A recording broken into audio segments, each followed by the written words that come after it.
Hi dear friends, for our English lab activity, let's make a small tabletop calendar. Let's see how to make it. For this, we need a chart paper, a white paper, some color papers, a glue, scissors, scale, some color pens and a calendar. First, let's make the pocket for this calendar. For this, take the chart paper and fold it like this.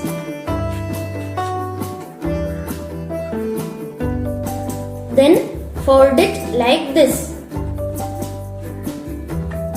and glue it.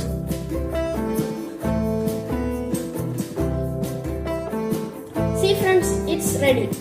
Now let's make some designs using these color papers. See my design friends. You can draw any pictures you like. Now let's make the calendar pages.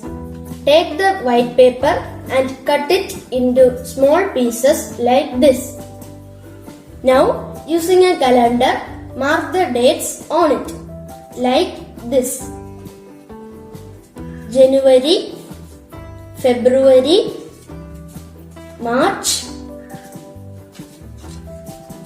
Now let's put the calendar pages here. Now our calendar is ready. Thank you.